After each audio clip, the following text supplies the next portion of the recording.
سے آج کی اس داستان گوئی کی محفل میں آپ کا خیر مقدم ہے۔ داستان گوئی فن ہے داستانوں کو سنانے کا، جہاں لمبی طویل کہانی سنائی جاتی ہے، اور ایسی کہانی جو ایک نشست، ایک بیٹھک، ایک محفل میں مکمل نہیں ہو سکتی۔ اگر داستان آپ مکمل سننا چاہتے ہیں تو اس کے لیے آپ کو کئی نشستوں میں، کئی محفلوں میں، کئی بیٹھکوں میں آنا چاہیے۔ داستانیں دنیا میں بہت مشہور ہوئی، لیکن جو داستان گوئی کے فن سے منسوب ہوئی وہ ہے داستان امیر حمزہ، جو پوری دنیا میں ایک جلد میں جانی جاتی تھی۔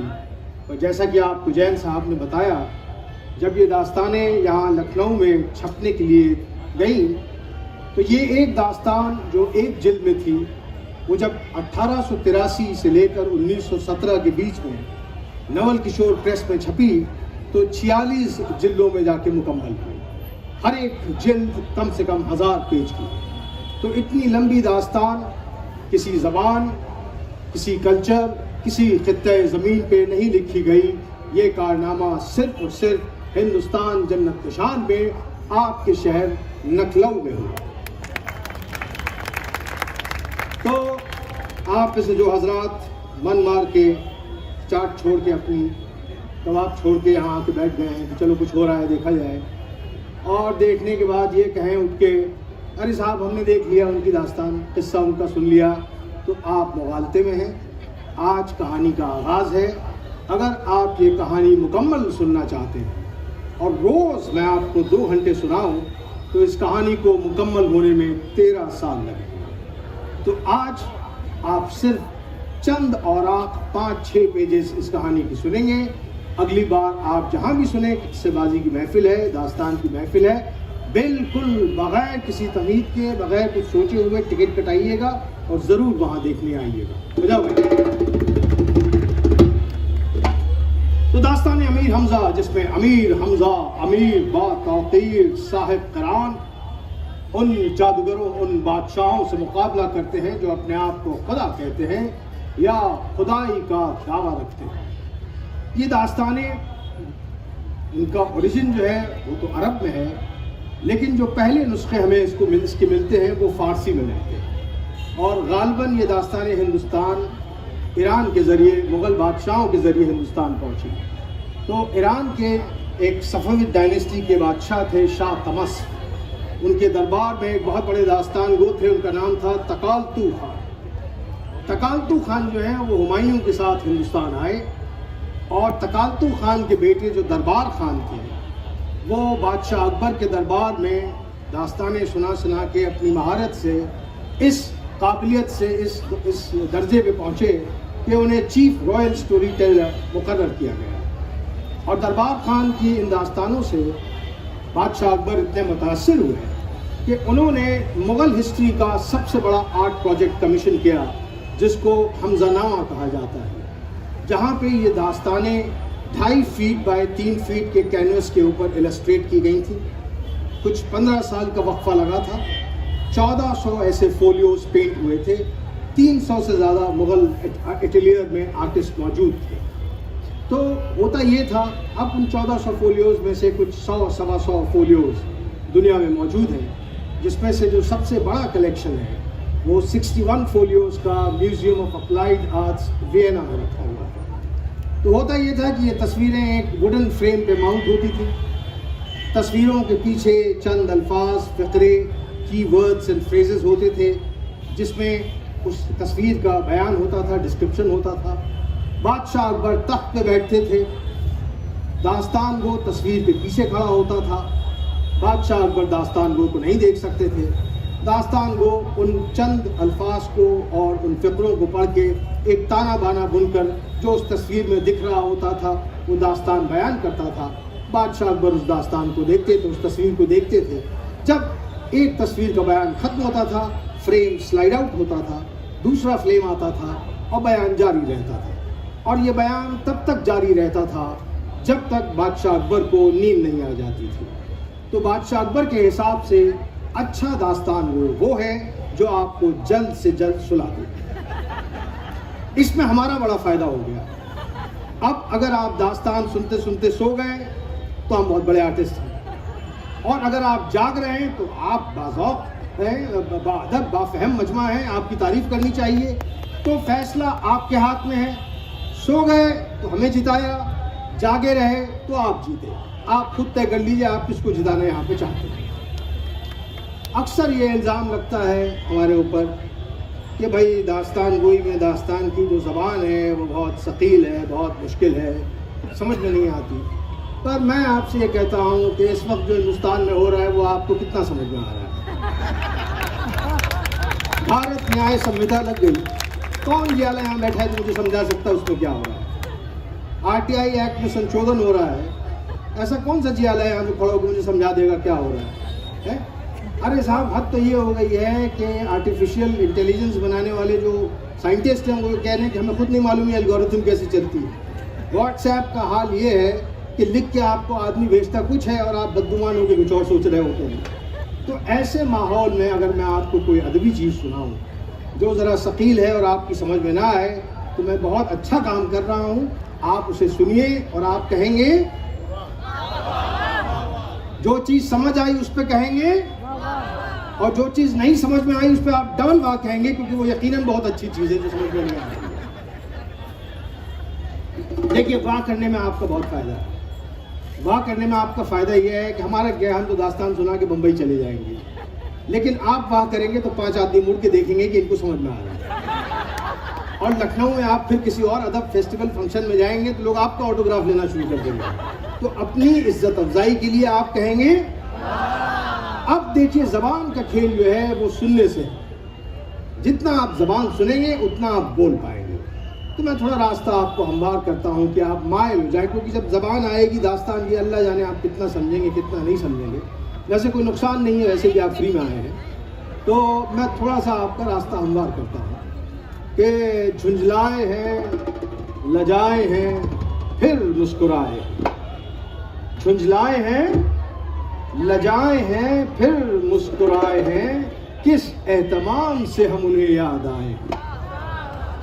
اور گزرے ہیں میں کدے سے جو توبہ کے بعد ہم، گزرے ہیں میں کدے سے جو توبہ کے بعد ہم، کچھ دور عادتاً یہ قدم لڑکھڑائے ہیں۔ اب وہ ہمیں جس قدر آزماتے رہے، اپنی ہی مشکلوں کو بڑھاتے رہے، اور تھیں کمانے تو ہاتھوں میں اغیار کے، اغیار جو ہے وہ غیر کا پلورل ہے، تو اغیار میں نے اسٹرینجرز، تھیں کمانے تو ہاتھوں میں اغیار کے، تیر اپنوں کی جانب سے آتے رہے۔ وہ کہتے ہیں کہ مت برا اس کو کہو، مت برا اس کو کہو، گرچہ وہ اچھا بھی نہیں، وہ نہ ہوتا تو غزل میں کبھی کہتا بھی نہیں۔ اب بارہا اس سے گفتگو ہوتی رہی، بارہا اس سے گفتگو ہوتی رہی، لیکن میرا نام اس نے پوچھا بھی نہیں، میں نے بتایا بھی نہیں۔ اور جانتا تھا کہ ستمگر ہے، مگر کیا کیجیے، دل لگانے کے لیے اور کوئی تھا بھی نہیں۔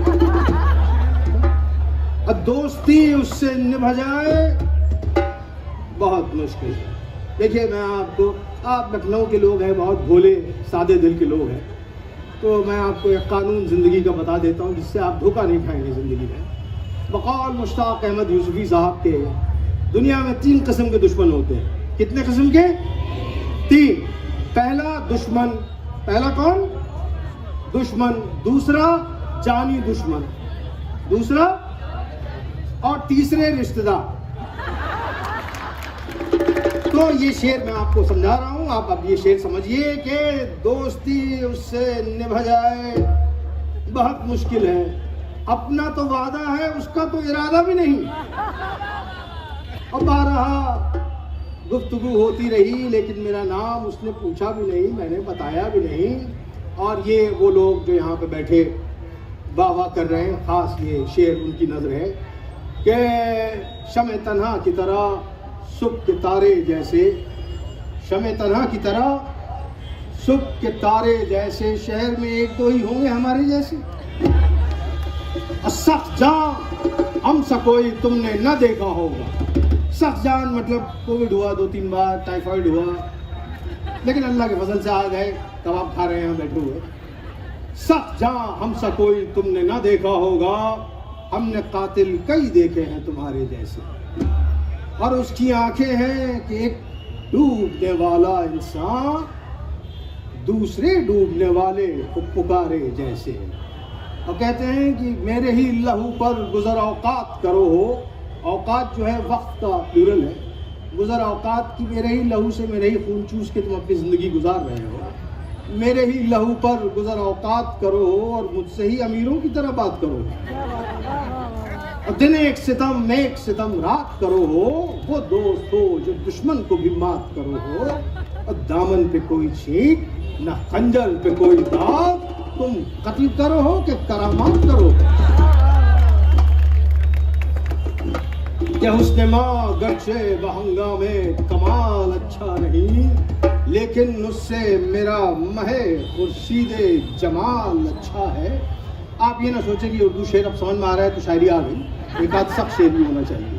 کہ حسن ماں گرچہ بہنگامے کمال اچھا ہے، اس سے میرا مہے خورشید جمال اچھا ہے، اور بازار سے لے آئے گر ٹوٹ گیا ساغر جم سے میرا جام سفال اچھا ہے۔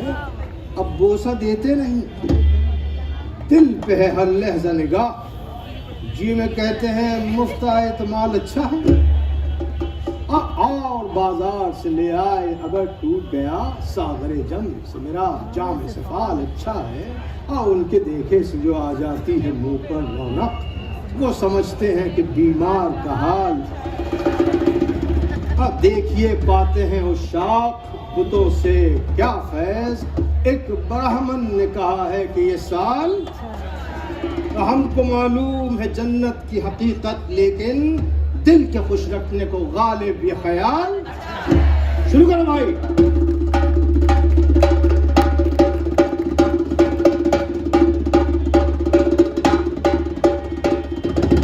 داستان سنانے سے پہلے روایت ہے ساقی نامہ پیش کیا جاتا ہے، یعنی شراب پلانے والی کی تعریف میں چند اشعار، کہ وہ دارو پلا ساقیے میں پرست، کہ جو ایک ہی جام میں کرد مست، بہانہ نہ کر باد خاروں سے تو، حوالے کرب ساغرے مشک ہو، بڑے مست پھرے مست بڑ مارتے ہر طرف، چلے رند بن کارتے ہر طرف، تیرے فیض سے ہوں میں جادو کلام، فسون ساز مشہور ہو میرا نام، وہ فقرے میں دوں زاہد خوش کو، چلے میں کدے کی طرف مست ہو، سکھا مجھ کو ساقی و عیاریاں، کروں جا کے باعث سے مکاریاں، نہ ہو حرمت دخت رس کا خیال، بنے رند کا قول سحر حلال، ذرا جا پھر میں کدے کو چلو، کہ راہ طلسمات دریافت ہو، کہ سخن سازان معنی دل فریب،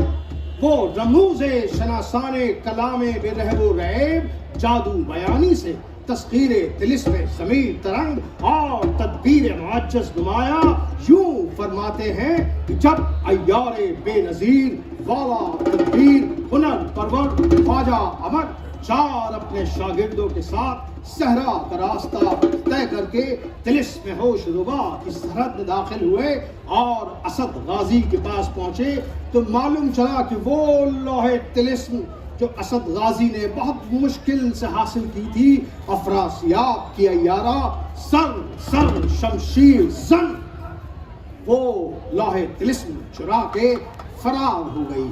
اب دیکھیے کیا ہے نا کہ میں سرکار نہیں ہوں، میں تو آرٹسٹ ہوں، تو اس لیے میرا دائتو بنتا ہے کہ جو کہہ رہا ہوں تھوڑا آپ کو سمجھا دیں۔ یہ سرکار کر سکتی ہے کہ آرڈیننس پاس کر دے، آپ کی سمجھ میں آئے نہ آئے، آپ پرجا ہیں۔ تو داستان جیسے میں نے آپ سے کہا، داستان امیر حمزہ میں امیر حمزہ امیر با توقیر صاحب کرام، وہ ان جادوگروں سے مقابلہ کر رہے ہیں جو اپنے آپ کو خدا کہتے ہیں۔ اب کیا ہے کہ جادوگر جو ہے اپنی اچھا شکتی سے طلسم بنا سکتا ہے، وہ یہ چاہتا ہے کہ ایک طلسم بنے اور طلسم بن جاتا ہے۔ اللہ نے بھی دنیا ایسے ہی بنائی، کائنات ایسے ہی بنائی، کہا کن فیکن، اور دنیا بن گئی۔ تو جادوگر جو ہے وہ اپنے اوپر گمان کرنے لگ جاتا ہے کہ میں خدا ہوں۔ لیکن اس میں ایک پیچ ہے، جیسے ہی جادوگر جو ہے وہ اپنی اچھا شکتی سے طلسم بناتا ہے، ویسے ہی ساتھ میں وجود میں ایک لوح طلسم آ جاتی ہے. وہ لوح طلسم ایک تختی ہے، ٹیبلٹ ہے، اسٹون ٹیبلٹ. اس کے اوپر طلسم کے سارے راز لکھے ہوئے ہیں، طلسم میں کیا کیا مشکلیں پڑیں گی اور طلسم کو توڑا کیسے جائے گا، اور طلسم کشا، طلسم توڑنے والے کا نام لکھا ہوتا ہے. اب طلسم ہوشربا کا طلسم کشا جو ہے وہ اسد غازی ہے، امیر حمزہ کا پوتا. لیکن اس میں ایک پیچ اور ہے، جب تک طلسم کشا کو لوح طلسم نہیں ملے گی طلسم کشا کچھ نہیں کر سکتا. اور اگر لوح طلسم کسی اور کے پاس پہنچ گئی تو وہ بھی کچھ نہیں کر سکتا. اب مان لیجیے جیسے آپ یہاں بیٹھے ہیں بارادری میں، اور آپ نے پروگرام ختم ہونے کے بعد سرور میں آپ نکلے، اور ہم نے ایک یہاں پہ دروازہ رکھا ہوا ہے طلسمی دروازہ، اس سے آپ باہر نکلے اور لکھنؤ کی ٹریفک کے بجائے آپ پہنچ گئے طلسم ہوشربا. اور طلسم ہوشربا میں آپ پہنچے اور آپ کو مل گئی لوح طلسم، اور آپ دوں گا گھنٹہ کچھ نہ کر پائیں گے. اسی طرح اسد غازی بھی پہنچ جائیں اگر طلسم ہوشربا میں، اور ان کے ہاتھ لوح طلسم نہ ملے تو وہ بھی کچھ نہیں کر سکتے. یعنی جس کا بندر وہی نچائے، جس کا ہے اسی کے ہاتھ میں آئے تو کام کرے. آپ سمجھیے یہ کیا ہے؟ یہ فیس آئی ڈی ہے. اب جب لوح طلسم اسد غازی کو ملے گی تو تبھی کام ہو سکتا ہے. دوسری طرف کیا ہو رہا ہے کہ صاحب امیر حمزہ ایک بہت بڑے جادوگر سے جنگ لڑ رہے ہیں، اس کا نام ہے زمرد شاہ باختری اور خداوند لقا. لقا کا 80 گھر ہے. وہاں کے جو چھپیے جادوگر ہیں اس کو خدا تسلیم کر لیتے ہیں. وہاں یہ خبر امیر حمزہ کو پہنچتی ہے. امیر حمزہ اللہ لشکر لے کے کوچ کر کے وہاں پہنچتے ہیں، لقا سے جنگ کرتے ہیں. لقا شکست کھاتا ہے، منہ پٹا کے وہاں سے نکلتا ہے، کہیں اور جاتا ہے، خدائی کا دعویٰ کرتا ہے، پیش کرتے ہیں. پھر لقا اور ان کے اندر جنگ ہوتی ہے، پھر وہ شکست کھاتا ہے، منہ پٹا کے نکلتا ہے، کہیں اور جاتا ہے. اور یہ سلسلہ 42,000 اوراق 42 اور لقا کے بیچ کوہ عقیق ماؤنٹین آف اگیٹ کے اوپر جنگ چل رہی ہے.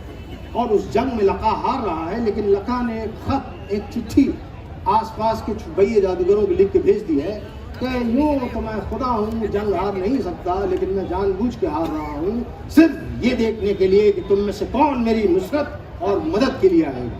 اب یہ چٹھی اس نے بھیج دی ہے، تو اس میں سے ایک چٹھی جو ہے وہ ہوشربا کے بادشاہ افراسیاب کے پاس پہنچ گئی ہے. افراسیاب طلسم ہوشربا کا بادشاہ، یعنی وہ طلسم جو آپ کے ہوش اڑا دے. اتنا زبردست بادشاہ ہے کہ اس کے بائیں ہاتھ میں غلط خبر آتی ہے اور دائیں ہاتھ میں صحیح خبر آتی ہے، سمجھا.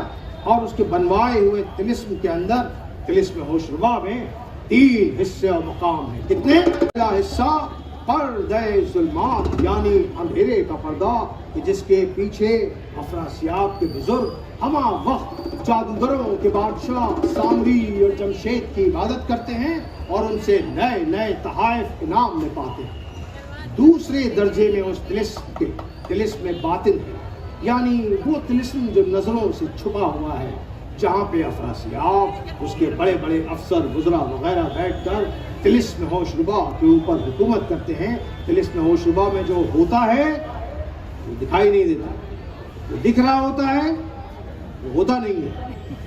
سمجھ رہے ہیں آپ؟ سرکار بھی ایسے ہی چلتی ہے آج. اور جو تیسرا ہے وہ ہے طلسم ظاہر، یعنی نظروں کے سامنے کا طلسم، جہاں رعایا برایا تاجر بزاز آپ اور ہم جیسے معمولی لوگ اس طرح کے فیسٹیول یہی سب چلتا رہتا ہے وہاں. تو باطن اور ظاہر طلسم کے درمیان افراسیاب نے سحر یعنی جادو سے ایک دریا کھینچا اور اس دریا کے اوپر ایک پل دھوئیں کا بنایا اور اس پل کے اوپر 2 شیر منہ کھولے کھڑے ہیں اور ایک 3 درجے کی دھوئیں کی عمارت اس پل کے اوپر بنی ہوئی ہے. پہلے درجے میں اس دھوئیں کی عمارت کے پریاں اور شہزادیاں منہ سے شہنائیاں اور کرنائیاں لگائے ہمہ وقت انہیں خوش آہنگی سے بجاتی ہیں. دوسرے درجے پہ اس دھوئیں کی عمارت کے پریاں موتی میں جھولی لیے دم بدم ان موتیوں کو اچھالتی ہیں کہ موتی دریا میں گرتے ہیں اور دریا کی مچھلیاں ان موتیوں کو منہ میں لیے تیرتی پھرتی ہیں. اور تیسرے درجے میں اس دھوئیں کی عمارت کے بڑے بڑے قوم کے حبشی قداور جوادے آپس میں با شمشیر برہنہ لڑتے ہیں کہ خون ان کا دریا میں گرتا ہے کہ وہی خون ہے جس کے سبب سے نام اس دریا کا دریائے خون رواں ہے اور نام اس پل کا پلے پری زادہ ہے. اور افراسیاب کے اس بنوائے ہوئے طلسم میں اسد غازی امیر حمزہ کے پوتے داخل ہوئے ہیں کہ وہ لوح طلسم کو حاصل کریں اور افراسیاب کے اس طلسم کو توڑیں. لیکن اس سے پہلے کہ وہ اس لوح طلسم کو حاصل کریں، افراسیاب کی عیارہ سر شمشیر زن اس لوح طلسم کو حاصل کر لیتی ہے اور فرار ہو جاتی ہے. یہاں سے داستان جو ہے شروع ہوئی. اب ساری داستان یہی ہے کہ امر عیاروں کے بادشاہ افراسیاب کے دربار میں جاتے ہیں اور اس فراق میں ہے کہ کیسے لوح طلسم کو حاصل کیا جائے. آپ کو سمجھ میں آ گیا؟ بس اتنا پکڑ کے رکھیے گا، کہانی کے آخر تک آپ پہنچ جائیں گے. شروع کیا جائے؟ چلو بھائی.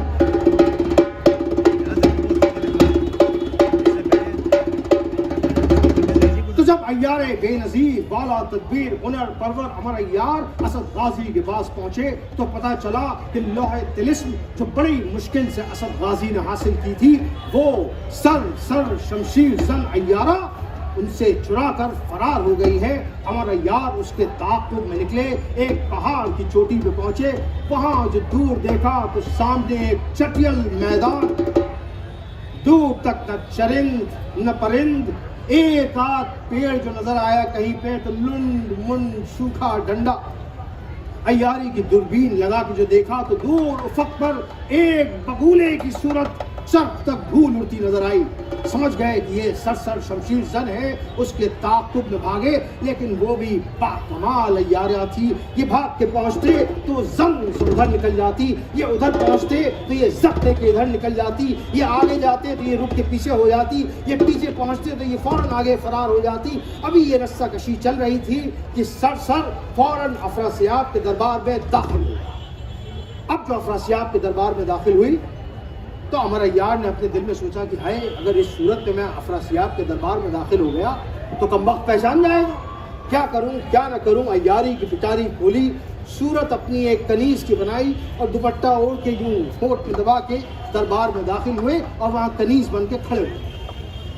افراسیاب کے دربار میں افراسیاب خواب شیری سے سریر جہاں پر سو کے اٹھا تھا.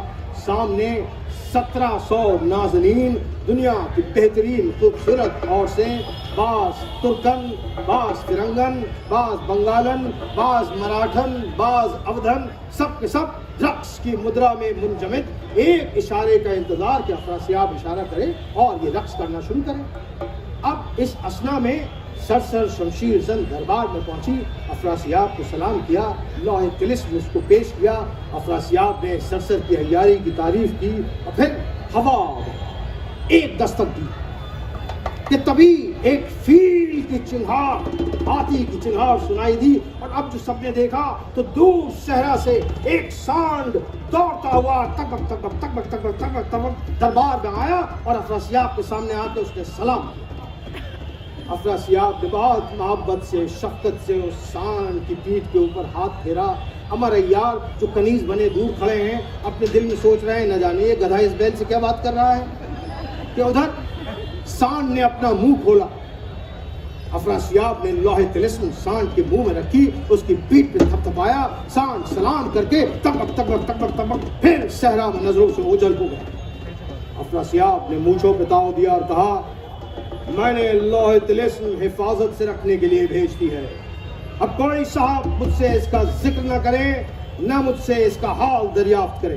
یہ کہہ کے ایک دستک جو ہوا میں دی، وہ جتنی 1700 ناظرین رقص کی مدرا میں منجمد تھیں سب کی سب حرکت میں آئیں. ناچ شروع ہوا، جام چلنے لگا اور محفل دربار میں اپنے عروج پہ پہنچی. امر عیار کنیز بنے کھڑے سوچ رہے ہیں کیا کروں کیا نہ کروں کہ تبھی ان کی نظر ملکہ حیرت افراسیاب کی زوجہ پہ پڑی. فوراً اپنی صورت ملکہ حیرت کی کنیز خاص کی طرح بنائی، اس کے قریب گئے، جھک کے سلام کیا اور کہا واری ذرا تخلیے میں آئیے تو آپ سے میں ایک راز کی بات کہوں. ملکہ حیرت نے دیکھا، سمجھی اس کی کنیز خاص ہے، کوئی شک نہ کیا، اٹھ کے کھڑی ہوئی، ہاتھ اسے تھمایا، سمجھی میری کنیز خاص ہے، ہمدم اختصاص ہے. اس کے ساتھ اٹھ کے تخلیے میں گئی، خیمے کے اندر جہاں چپرکٹ لگا ہوا تھا. کہا ہائے ہائے بوا، ایسی کیا راز کی بات ہے جو تم نے مجھے تخلیے میں بلایا؟ کہاں جان کی امان چاہوں تو کہوں، میری تو زبان غلطی ہے کہتے ہوئے۔ ارے بوا مجھ سے کیا رازداری بیان کرو کہ ملکہ یہ جو شہنشاہ آپ سے خفا خفا رہتے ہیں اور جو روٹے روٹے رہتے ہیں اس کا راز مجھے معلوم چل گیا ہے، بیان کرو۔ حضور راز یہ ہے کہ ایک گڈریے کا لونڈا انہوں نے پالا ہوا ہے، وہ کمبخت زنان منتری خوب ان کو ناز و کرشمہ ادا دکھاتا ہے، وہاں سے شام خوش خوش مست ہو کے آپ کے حجرے میں آتے ہیں اور آپ سے پیٹ موڑ کے روٹے روٹے سونے لگ جاتے ہیں۔ اب یہ سننا تھا کہ ملکہ کا چہرہ تمتمایا، کہنے لگی ہائے ہائے بوا اگر یہ ہے تو شہنشاہ مجھے زندہ نہ پائیں گے۔ اس نے کہا ارے ملکہ لوگوں کا کیا ہے، وہ تو جھوٹ سچ اڑاتے رہتے ہیں، ہم بھی شہنشاہ کو سمجھائیں گے بھائی زوجہ کا حق الگ ہوتا ہے، یہ مطلب تھوڑی کہ آپ زوجہ کو ہے درکنار کر دیں، یہ لیجیے پان کی گلوری نوش فرمائیے۔ یہ کہہ کے ہمارے یار نے ایک پان کی گلوری خاصدان سے نکال دی تھی، ملکہ نے پان کی گلوری منہ میں رکھی، جیسے ہی منہ میں رکھی بے ہوشی کی دوا ملی ہوئی، بولی ہائے ہائے بوا یہ کیا پان تم نے مجھے کھلایا، ہڈیاں گلنے لگی، جی بیٹھنے لگا۔ اس نے کہا ملکہ آپ پریشان ہیں رنجیدہ ہیں، ذرا اٹھ کے ٹہلیے طبیعت بہل جائے گی۔ ملکہ اٹھ کے کھڑی ہوئی، نشہ کام کر چکا تھا، چکر کھا کے چھپر کھٹ گری اور بے ہوش ہو گئی۔ عمر عیار نے فوراً اپنی عیاری کی پٹاری کھولی اور صورت اپنی ملکہ حیرت کی طرح ہو بہو بنائی، بالکل کہ صاحب اس طرح سے ہمارے یار نے اپنے کو آراستہ و پیراستہ کیا، اس پیشانی چودھویں رات کا چاند، بلکہ چاند کی روشنی بھی اس کے آگے مان۔ آہا حور و پری کہنا خطا، حسن ایسا نہ کسی نے دیکھا نہ سنا، آنکھیں چشم غزالی سرم آگی، آہوے غم خردے کشور جین، چشم تو جادوست یا آہوست یا سیاد خلق یا دو بادام سیاہ نرگس شیلاست۔ لب لالی دیکھیے یہ اب وہ مرحلہ ہے داستان میں جہاں آپ واہ کہیں گے تو لوگ آپ کی تعریف کریں گے، یہی موقع ہے، موقع شناس ہونا چاہیے آدمی کو، جہاں آپ کو لگے سخت چیز آ رہی ہے سمجھ میں نہیں آ رہی ہے فوراً اس پہ آپ واہ کریں گے کہ لب لالی درج یاقوت رخسار تابناک آئینہ سکندری، دندان سلک گوہر، دندان کہتے ہیں دانت کو، دندان سلک گوہر کہ تیرے دندان لب نے کر دیا بے قدر عالم میں، کہ تیرے دانتوں نے کن کن چیزوں کا اس عالم میں مول گرایا ہے۔ یہ ہے شعر کہ تیرے دندان لب نے کر دیا بے قدر عالم میں، گوہر کو، لال کو، یاقوت کو، ہیرے کو، مرجان کو۔ ہیرا سمجھ گئے، باقی چار چیز بھی آس پاس، ہیرے کو، مرجان کو اور تلائی بلوری کہ جس کے دیکھنے سے عشاق کو کل آئی، جب آستین سے باہر آئی گویا شمع فانوس سے نکل آئی، کہ یہ اس کے ہے سائدوں کا عالم کہ جس نے دیکھا ہوا وہ بیدم، نعمت غیر قضائے مبرم لقب ہے قاتل کی آستی کا۔ اب کیا ہے کہ مجھے داستان سنانے کے بعد فوراً ایئرپورٹ جانا ہے، آپ میں سے جو اپنی گاڑی میں مجھے وہاں چھوڑے گا میں اس شعر کا مطلب اس کو سمجھا دوں۔ چھاتیاں انمول شکم تخت بلور، سوہن موہن منہرن کنچن بھرن اڈول، کڑے کرارے چیخنے اونچے گورے گول، بلکہ حسن روز افزو نے گنجائش نہ پائی سینے میں، بن گیا انگیا کے پردے میں سمٹ کر چھاتیاں اور ناف کا یہ عالم آئے ہے۔ 2 دن تو میں بے ہوش رہا ہی شعر پڑھنے لگا۔ کیا ہے نا کہ دیکھیے اس طرح کی خوبصورتی جو ہے اس سے آدمی تخیل میں حاصل کر سکتا ہے۔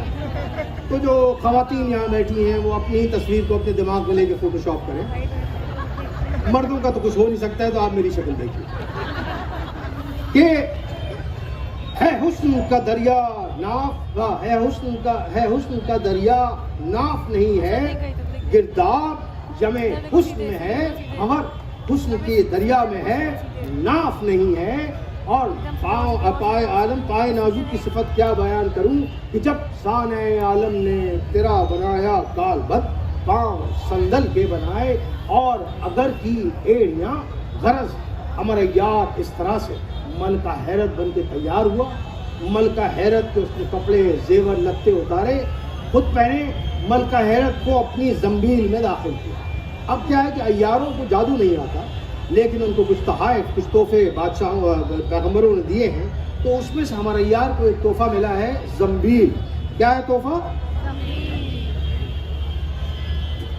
تو زنبیل کیا ہے؟ دیکھنے میں ایک چھوٹا سا بٹوا ہے, گٹھری ہے, وہ یہاں اس کے یہاں کمر میں بندھی رہتی ہے, لیکن اس کی 84 گھنڈیاں 84 ناٹس ہمارے یار کھول دے تو اس میں چھوٹی سے چھوٹی سوئی سے لے کر بڑے سے بڑا محل تک سما سکتا ہے. 7 شہر آباد ہیں اس کے اندر. کتنے؟ 7. اب وہ الگ بات ہے کہ اسمارٹ سٹی کی طرح آج تک کسی نے اس کو دیکھا نہیں. تو صاحب ہمارے یار نے کیا کیا کہ اپنی صورت کو ملکہ حیرت کی طرح بنایا, ملکہ حیرت کی طرح تیار ہوا اور ملکہ حیرت کو اپنی زنبیل کے اندر داخل کیا اور ملکہ حیرت بن کے دربار کے اندر داخل ہوا. اب جو دربار میں داخل ہوا, افراسیاب نے مستی میں جو ادھر گھوم کے بیوی کی طرف دیکھا, نظر شعاع تنویر حسن کی چمک سے خیرہ ہوئی, جی سنسنا گیا, ہاتھ پیر کی قوت جانے لگی, قریب تھا کہ غش کھا کے گر جائے. یقین نہیں آ رہا تھا کہ یہ اپنی بیوی ہے یا کسی اور کی ہے, کہ آگے بڑھ کے ہاتھ تھاما کہ بیوی نے ہاتھ پہ ہاتھ مارا, کہا بس الگ سے رہ کے بات کیجیے. ابے جب تجھے میرا اعتبار ہی نہیں تو جورو اور شوہر کیسے؟ مونڈھی کٹا نگوڑا راز کی باتیں مجھ سے چھپاتا ہے. اب جو یہ کہا تو افراسیاب نے کہا ہائے ہائے بیگم, ابھی تو تم یہاں ٹھیک ٹھاک بیٹھی ہوئی تھی, یہ اس اسنا میں کیا ہوا جو تم پہ اتنا گرا گزرا؟ کہا شہنشاہ آپ سے کہنا نہ کہنا دونوں بیکار ہیں. چاہتی تو یہ تھی کہ جس دن برادری جمع ہو چودھری کے سامنے آپ کا یہ بیان کروں کہ آپ کا حقہ پانی دونوں بند ہو, کچی پکی دونوں دینی پڑے. بیگم بیان تو کرو, میرا جان و مال تمہارے سپرد ہے, کون سی راز کی بات ہے جو میں نے تم سے چھپائی؟ اچھا اگر میں بھرے دربار میں ابھی یہ بیان کر دوں کہ گڈریے کے لونڈے کے ساتھ کیا گل کھلا رہے ہیں تو کیا عزت بچے گی آپ کو؟ اب تو یہ کہنا تھا صاحب افراسیاب کے طوطے اڑ گئے ہاتھ سے, زمین پیر کے نیچے سے سرک گئی. فوراً اپنا سر بیگم کے قدموں میں رکھا, ہاتھ جوڑا اور کہا بیگم جان و مال میرا تمہارے سپرد ہے, جو مانگو گی دوں گا, جو پوچھو گی بتاؤں گا, لیکن خدا را بھرے دربار میں گڈریے کے لونڈے کا ذکر نہ کرنا. یہ بات ہے, جو پوچھوں گی وہ بتاؤ گے؟ افراسیاب نے کہا ہاں بیگم تم پوچھو تو صحیح. اچھا ٹھیک ہے تو بتاؤ لوہے طلسم تم نے کہاں رکھنے کے لیے بھیجی ہے؟ اب جو یہ کہا تو بادشاہ نے کہا لوہے طلسم, تمہیں لوہے طلسم سے کیا کام ہے؟ بس ہو گیا نا, جو پوچھوں گا دے دوں گا, جو کہو گے بتا دوں گا. ایک معمولی سا سرکاری راز پوچھا اور اس کے اندر اتنے نخرے. یہ کہنا تھا کہ افراسیاب تڑپ گیا, کہا بیگم تم نے ذرا سی بات کا پتنگڑ بنا دیا ہے. ارے میں نے لوہے طلسم اس لیے حفاظت سے رکھنے کے لیے بھیجی ہے کہ میں نے سابق میں مخمور اور بہار اور باغبان کو یہ راز بتایا تھا اور وہ کمبخت جا کر ہمارے یار سے مل گئے, اس لیے میں نے یہ اس بار خاموشی سے بھیجی ہے کہ کوئی اس کا حال دریافت نہ کرے. اچھا تو مجھے بہار اور مخمور سے مثال دے رہا ہے؟ ابے وہ لونڈیاں باندیاں نین مٹکا کے نکل گئی, میں کہاں جاؤں گی؟ کمبخت تم مرے گا تو تیرے ساتھ ستی ہوں گی, جہنم تک تیرا پیچھے نہ چھوڑوں گی. اب صاف صاف بیان کرو لوہے طلسم کہاں ہے, ورنہ میں کنویں میں کود کے اپنی جان دے دوں. جی کہنا تھا کہ افراسیاب نے ہاتھ جوڑا, بیگم تم اس طرح ناراض نہ ہو, میں تمہیں بیان کرتا ہوں لیکن تم قسم کھاؤ کہ یہ راز تم کسی اور کو بیان نہ کرو گی. نہیں میں تو امر عیار کے پاس جاؤں گی, اسد غازی کو بتاؤں گی, ان کو ساتھ لے کر آؤں گی, طلسم فتح کراؤں گی. تمہارا جی چاہے تو بیان کرو, جی چاہے تو مت بیان کرو, میں تو دشمن دشمن دشمن. اور یہ کہہ کے ایک چانٹا الٹے ہاتھ کا افراسیاب کے گال پہ مارا. افراسیاب گال سے لاتے رہ گئے. اب بیان کرو. افراسیاب نے کہا بیگم بگوش ہوش سماعت فرماؤ, اگر کوئی قصد کرے کہ لوہے طلسم کی طرف جائے تو پہلے اس بھرے دربار میں تمہیں اور مجھے بے ہوش کرے. میرے جوڑے میں ایک چابی ہے, اس چابی کو نکالے, تخت کو ہٹائے, ایک تہہ خانہ برآمد ہوگا, اس کا قفل کھولے, وہ تہہ خانے کے اندر جائے, اس کے اندر گپت اندھیرا ہزاروں سیڑھیاں وہ پار کرے تو ایک صحرا میں راستہ کھلے گا.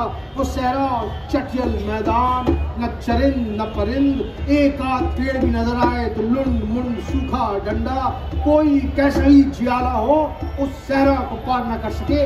اگر کسی طرح وہ صحرا پار کیا تو پھر طلسم دربند، اس کا مالک دربند جادو 4 لاکھ کی اس کی فوج اس کو شکست دے، تب کہیں جا کے لوح طلسم کا راستہ کھلے گا۔ اب تم ہی بتاؤ بیگم، کون ایسا جھیالا یہاں اس دربار میں بیٹھا ہے جو پہلے ہمیں اور تمہیں بے ہوش کرے، میرے جوڑے سے چابی نکالے، تخت ہٹائے، تہ خانے کا دروازہ کھولے، سرنگ میں جائے، صحرا کو پار کرے، طلسم دربند کو فتح کرے اور لوح طلسم تک پہنچے؟ ملکہ حیرت نے جمائی دی، آپ نہ خام خواہ مجھے سرکاری باتوں میں پھنسا دیتے۔ ارے میں طلسم کا راز جان کے کیا کروں گی؟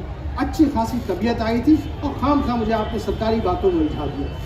بادشاہ نے دیکھا کہ بیگم کا غصہ جاتا رہا، بہت خوش ہوا، فوراً حکم دیا شراب لاؤ، کباب لاؤ، کشتیاں شراب اور کباب کی پیش کی۔ کہا بیگم اب تم اس سے لطف اندوز ہو۔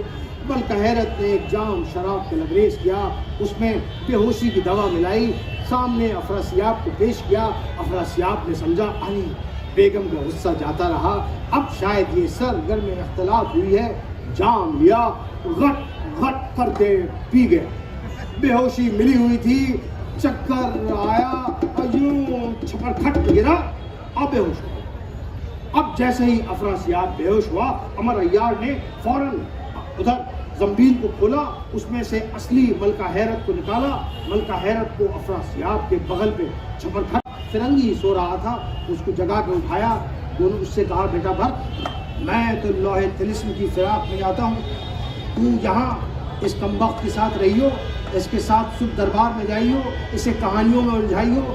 صاحب دونوں نے مل کے افراسیاب کے جوڑے سے چابی نکالی، تخت ہٹایا، برآمد ہوا تہ خانہ کا دروازہ، اس کا قفل کھولا۔ عمر عیار نے مشال جلائی، وہ تو تہ خانے کے اندر چلا گیا، لیکن برق فرنگی نے واپس چابی کو جوڑے میں رکھا، تخت کو بیٹھایا اور ایک کونے میں تاک کر سو گیا کہ یکایک گریبان سحر چاک ہوا، آفتاب نمودار ہوا، دن نکل آیا۔ افراسیاب تڑپ کے اٹھا، بغل میں دیکھا بیگم سو رہی ہیں، بہت بیگم کو دیکھ کے افسردہ ہوا، کہا ہائے کس محبت سے پلائی شراب اور مادہ ہیجانی کے اٹھائے لطف، لیکن نشہ شراب کا ہوتا ہے خراب۔ اس وقت ملکہ کا دل کباب ہوا ہوگا، ناحق کا پیچ اتاب ہوا ہوگا، جب محبت سے مجھے شراب پلائی ہوگی اور میں شراب کے نشے میں غافل سو گیا ہوں۔ یہ خیال کر کے لگا ملکہ کو اٹھانے، بیگم اٹھو، ارے اٹھو بھائی، دن نکل آیا ہے، سورج چڑھ گیا ہے، اٹھو بھائی۔ کہ اتنے میں ملکہ نیرنگ جادو جو ملکہ حیرت کی کنیز خاص ہے سامنے آئی، برائے تسلیم خم ہوئی۔ افراسیاب نے دیکھا ارے ہاں نیرنگ بھائی، آج ان کا مزاج بگڑا ہوا ہے، ذرا ان کو اٹھاؤ۔ ادھر برق فرنگی آپ کو یاد ہوگا، یاد ہے نا؟ ہمارا یاد بھائی ایک ہی آدمی بولنے، باقی سو رہے ہیں کیا؟ ہاں، تو برق فرنگی جو چیلا ہے وہ وہاں سو رہا تھا، وہ بھی تڑپ کے اٹھا، چھوٹے چھوٹے کپڑے درست کیے، افراسیاب کے سامنے آیا۔ افراسیاب نے دیکھا ہاں 20 سمن آزار آؤ یہاں بیٹھو، اس نے فوراً کوئی بہانہ کیا اور نکلی وہاں سے۔ ادھر نیرنگ جادو نے آگے بڑھ کے اپنی آنکھوں کی پلکیں ملکہ حیرت کے تلووں سے مسک، ملکہ حیرت نے چشم نرگسی واہ کی، نہایت انتشار، دلے بے قرار، چہار جانب نگراں، ہائے ہائے میں تو عمر عیار کی زنبیل میں تھی، کیا کیا ماجرے دیکھے، یہ کون سا جگہ، یہ کون سا مقام ہے کہ سامنے دیکھا کہ اس کی کنیز خاص نیرنگ جادو کھڑی سلام کر رہی ہے، بس آنکھوں سے ٹپ ٹپ آنسو جاری ہوئے۔ شہنشاہ کو دیکھا اور منہ ادھر منہ پھیر کے بیٹھ گئے۔ افراسیاب نے بھی دیکھا، سمجھے کہ اچھا ملکہ رات میں ذرا شراب کے نشے میں سو گیا تھا تو اس لیے ناراض ہے، صبح میں دن میں کسی وقت میں ان کو منا لوں گا، وہ بھی خاموش بیٹھا رہا۔ ادھر ملکہ نیرنگ جو ہے افراسیاب کے پاس آئی اور کہنے لگی ہائے ہائے بادشاہ، ملکہ بہت رنجیدہ لگتی ہے، آخر رات کیا بھی تھی آپ دونوں کو؟ افراسیاب نے کہا بھائی نیرنگ کیا بتائیں، گویم مشکل ورنہ گویم مشکل، ارے لونڈیوں سے کیسی پردہ داری، بتائیے تو کیا ہوا رات میں آپ دونوں کے بیچ؟ بھائی ایسا ہے کہ رات ان کا مزاج بگڑا ہوا تھا، کہہ رہی تھی راز کی بات چھپاتے ہو، راز کی بات چھپاتے ہو، خیر میں نے ان کو یہ راز کی بات بھی بتا دی۔ دراصل حقیقت یہ ہے کہ رات ان کی طبیعت آ گئی تھی، انہوں نے محبت سے مجھے شراب پلائی لیکن میں شراب کے نشے میں سو گیا، انہوں نے شاید مجھے اٹھانے کی کوشش کی ہو، میں اٹھا نہیں ہوں، اسی لیے رنجیدہ یہاں بیٹھی ہوں۔ یہ سننا تھا کہ ملکہ حیرت تڑپ کے بولی ہائے ہائے یارو میں زندہ ہوں یا مر گئی؟ کیا یہ میرا دربار ہے؟ کیا یہ میری کنیزیں ہیں؟ یہ سننا تھا تو افرا صاحب نے کہا یہ لیجیے نئی بات سنیے، اب ان کو یہی نہیں معلوم ہے کہ یہ زندہ ہیں یا مردہ ہیں۔ نیرنگ نے کہا شہنشاہ خاموش، میں نے کبھی ملکہ کو اتنا بدحواس نہیں دیکھا، ذرا پوچھتے تو دیجیے کہ ہوا کیا ہے۔ وہ قریب گئی، جھک کے سلام کیا، ملکہ کی بلائیں لی، کہا ملکہ یہ آپ کی کنیز خاص نیرنگ جادو ارے کس مقدمے میں ہے حیرت، دل پرتوجہ کی کیا کیفیت ہے؟ اب جب ملکہ کو دیکھا، نیرنگ کو دیکھا تو ملکہ رونے لگی، کہنے لگی ہائے ہائے نیرنگ، کل رات کو میں ہمارے یار کی زنبیل میں تھی، کیا کیا ماجرے دیکھے، کالے کالے مردوئے آ کے جانے کیا کیا کر کے سامنے سے جاتے تھے، ہزاروں لوٹیاں چاؤ چاؤ کر کے گالیاں دیتی تھی، اور یہ کہہ رہے ہیں کہ شراب کباب، کہاں کے شراب کہاں کے کباب، میں تو کل رات یہاں تھی نہیں۔ اب جو یہ ملکہ نے کہا تو افراسیاب نے چمک کے کہا چہو، کل رات تم یہاں تھی ہی نہیں، ارے وہ کون تھا جس نے وبال اٹھا رکھا تھا، آسمان سر پہ اٹھا رکھا تھا کہ ارے مجھے راز کی بات بتا دو، مجھے راز کی بات بتا دو، کیا نہ تم نے مجھے کل دربار میں شرمندہ نہیں کیا؟ یہ جو سننا تھا تو ملکہ نے چمک کے کہا شہنشاہ میں کل رات دربار میں نہیں تھی، آپ سے صاف صاف بیان کر رہی ہوں، آپ پتہ نہیں کہاں اپنی خرمستیوں میں پڑے ہوئے ہیں۔ اچھا تو تم دربار میں نہیں تھی، وہ کون تھا جو میرے پیچھے پڑا ہوا تھا؟ لوہے طلسم کا راز بتاؤ، لوہے طلسم کا راز بتاؤ، کنویں میں کود جاؤں گی، الماس کی انگوٹھی چاٹ جاؤں گی، مجھے 2 انگل پرزے کا طلاق لکھ کے دے دو، میں کہہ جاؤں تمہیں کیا شیطان کے حوالے، کون تھا وہ؟ پھر کہنا تھا کہ ملکہ نے چلو کہ اجی میری جوتی جانے،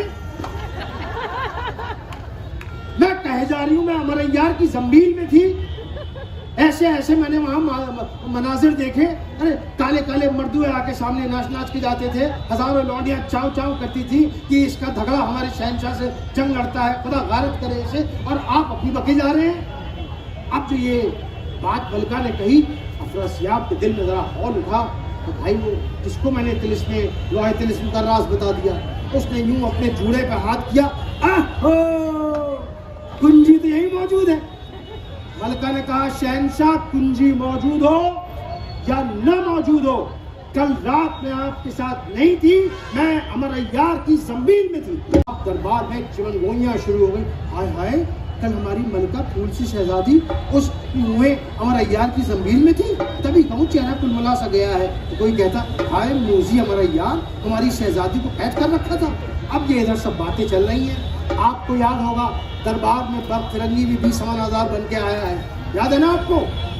ہاں اب ٹریفک کو آپ کو بیٹ کرنا پڑے گا، فیڈ بیک نہیں آ رہا مجھے۔ اب صاحب کیا ہوا کہ جو یہ ہنگامہ چمن گوئیاں دربار میں ہونے لگی تو برق فرنگی نے فوراً ایک موٹے سے جادوگر کو تاکا اور کہا اے بھیا یہاں دربار میں باتیں ہوتی ہیں، میرا جی بگڑتا ہے، تم یہاں ذرا میرے بغل میں کھڑے ہو جاؤ۔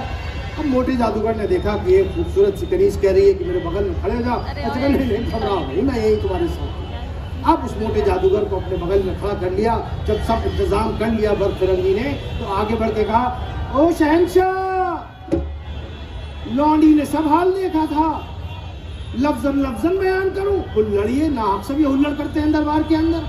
اب جو افراسیاب نے دیکھا کہ 20,000 کہہ رہی کہ اس نے سب دیکھا تھا، ہیں 20,000 انہوں نے دیکھا تھا، خاموش خاموش، سب اہلیان دربار خاموش ہوئے۔